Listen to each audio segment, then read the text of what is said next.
Hey everyone, welcome to Orb Creations, the show where I build an app, you get to see how I do it, and you get the source code in the description. Today we're building a JavaScript editor app. This app will let you run and type JavaScript in the browser, kinda like the popular website JSBin. Now our goal is not to have a fully featured in-browser text editor. All we want to be able to do is to run some JavaScript code. We'll try to keep the layout for this code editor fairly simple. There'll be a header where we'll put a button the user can click to run the code, a main section where we'll show the code editor, which is a content editable div, and a console for logging output. In terms of state, we're going to want to keep the code and the output result of running the code in some variables that we can update as the user types and runs their code. We want to attach a couple of handlers to handle running the code, updating the code variable in memory as the user types, and enabling some keyboard functionality like Control-Enter to run the code and tabbing to indent. To update the code, all we have to do is set the code variable to the inner text on the div element. This will reflect all of the UI changes to the content editable div in our in-memory code variable. Running the code is actually a little bit more complicated.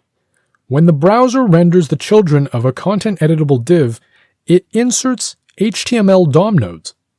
For example, new lines are often accompanied by div and BR elements. In order for us to run syntactically valid JavaScript code, we first have to clean the code. We can do this by using an ugly regular expression and the join method on arrays to replace the HTML tags with new lines. In a more complete text editor, you might do some extra hardcore cleaning, but this is good enough for our simple purposes. We're going to run the code using the Eval function. Usually, Eval is quite dangerous to use, so I would avoid using it in most situations. If you do end up using it, just know to be careful, as Eval is designed to execute any JavaScript code you give it, and could be an attack vector for malicious users. Sometimes the user will type code that is invalid, or the code itself will have some kind of error in it, and we want to show that error in the console. To do this, we're going to wrap the eval call in a try-catch block, and set the output variable to the caught exception if the eval call throws an error. Finally, let's add a bit of logic to enable hotkey functionality to make the experience of writing code a little bit more pleasant.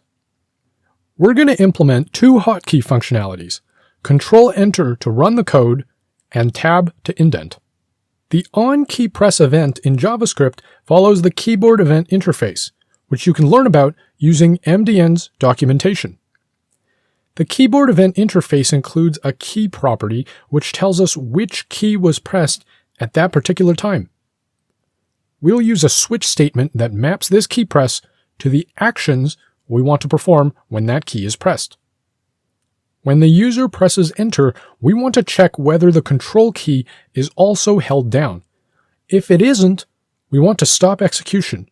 But if it is, then we want to call the run function we defined earlier to execute the user's code. Handling indent on tab is a bit more complex. The current behavior when the user presses tab on their keyboard is to change the focused element in the browser. For example, when I have the code editor focused and I press tab, I start to edit the browser URL bar instead. To implement the tab functionality, we're going to want to override this behavior and also insert two spaces at the user's current cursor position. For the first part, all we actually have to do is call event.preventDefault and event.stopPropagation. Event.preventDefault tells the event to not execute its default behavior because we're going to override it with a new behavior. On the other hand, event.stopPropagation tells the event to stop traveling up through the DOM. MDN docs are, again, a great place to understand how event bubbling works in JavaScript. When an event is fired, it usually bubbles, which means it will travel all the way up the DOM tree and trigger events in other parts of the app as well. Event.stopPropagation prevents this kind of traveling and stops propagating the event when it is fired the first time. Now that we've disabled the default tabbing behavior, we'll use the selection and range APIs to insert spaces into the user's code. First, we have to check for browser support. If the API is supported, then we'll call the getSelection method. The getSelection method returns a JavaScript object that tells us what the user has selected or highlighted on the page. In most cases, however, the user won't have anything selected, so it'll just give us some methods we can use to know where the cursor is positioned. If the selection object exists and the range API is supported, then we'll use the getRangeAt method to get the selection range.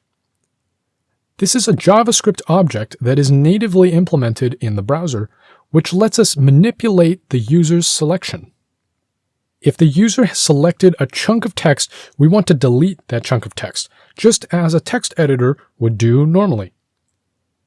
Then we want to insert 2 spaces in place of the text. Finally, we want to collapse the selection. Collapsing the selection just unhighlights the selected portion of text so the user can resume typing normally. If the user hasn't highlighted any of the code they wrote, then nothing will be deleted, and collapse won't actually do anything since the range will already be collapsed. Now all that's left to do is to make it pretty. And there you have it, a JavaScript editor app. The app is currently hosted on Orb at js-editor.orbapps.com. Link is in the description. All of the code that goes into this app is linked in the description. Be sure to check out these other videos on your screen right now. YouTube doesn't tell me ahead of time what they are, but I'm sure they're great. If you want to stay up to date on new apps we're building and coding tips and tricks, be sure to destroy that subscribe button and follow us everywhere else. Until next time, remember, be careful around JavaScript developers. They always overpromise.